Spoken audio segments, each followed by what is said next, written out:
hope you had a good weekend and a wonderful Shabbos. Just wanted to take a couple minutes to schmooze about this idea together. I know this isn't a Parsha video. This isn't, right? That comes on Fridays in the weekly challenge.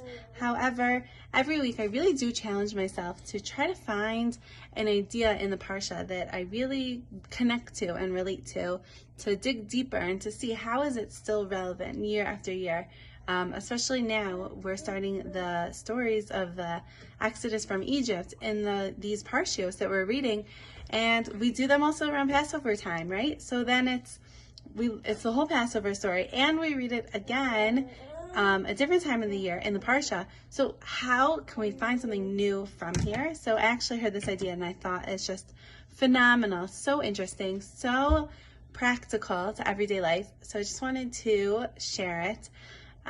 There's this common idea that when the plagues began, that Moshe could not be the one to strike the Nile, and he couldn't be the one to strike the sand on the ground, and those had to come from Aaron. One reason why is that when Moshe was a baby, it was the Nile River that he was put in a basket, and they carried him and saved him, and so he had gratitude for the Nile, so he couldn't come now and strike it and turn it into blood. And then for the sand, similar idea. There was an Egyptian fighting a Jew, and Moshe couldn't stand to see it happening. He came in, he killed the Egyptian who was about to kill the Jew, and he buried the Egyptian in the sand. So the sand saved him there also. Okay, so it's a very nice idea. Moshe had gratitude to these inanimate objects, and therefore he couldn't do something against them.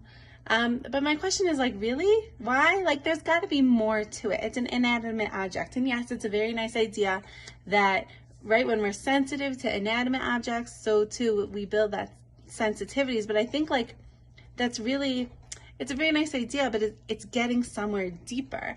And I think it's this idea that it's not about the inanimate object. It doesn't matter what Moshe was grateful to. Was it the sand or the sea or the water or the anything, or was it a flower? Was it a person?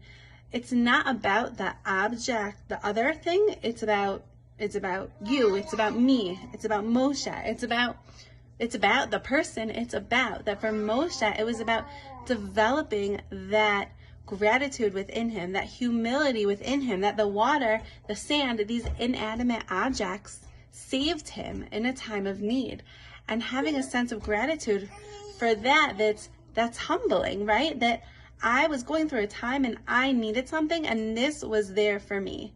Now, it's not to thank the object, it's really to keep that awareness within myself of, it's just humbling, of I'm not perfect, I have needs, something else helped me and gave to me. And this is also this idea of chesed. I know I keep saying the word of gratitude, but what is he grateful for?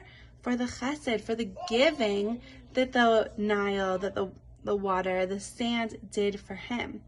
And I think it's so interesting to think about chesed, to think about giving in this way. And may Hashem bless us that we should always be givers. We should always be on the giving end. Sometimes, though, it happens that we're on the receiving end, right? Different people need different times in their lives, and it takes a community. We need givers and we need takers, because the takers, if there's no one to receive a meal that someone wants to give, then they have no opportunity to give.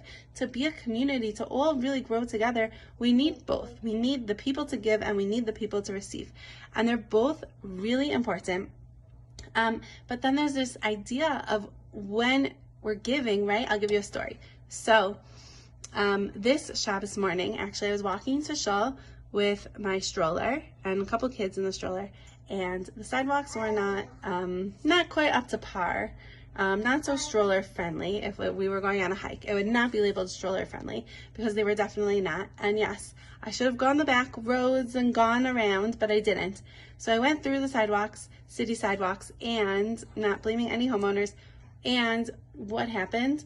It was really hard to push the stroller. It was really hard. And someone came up behind us, and someone said, who was also walking in the same direction, they said, "Can I help you with the stroller?" And I said, "I can't say no. Thank you so much. That would be amazing."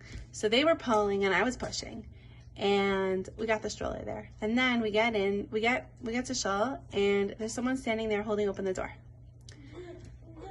And I'm on the way to give my Parsha class and to talk about these ideas. To me, this is just mind-blowing. When a person does a chesed for someone else, the Torah actually teaches that we're like indebted to them forever for that kindness that they did. So I had to ask a person who helped me, what's your name? I had to know who it was that I'm indebted to forever for this help. Or that person who opens the door every week when I get to shul on Shabbos.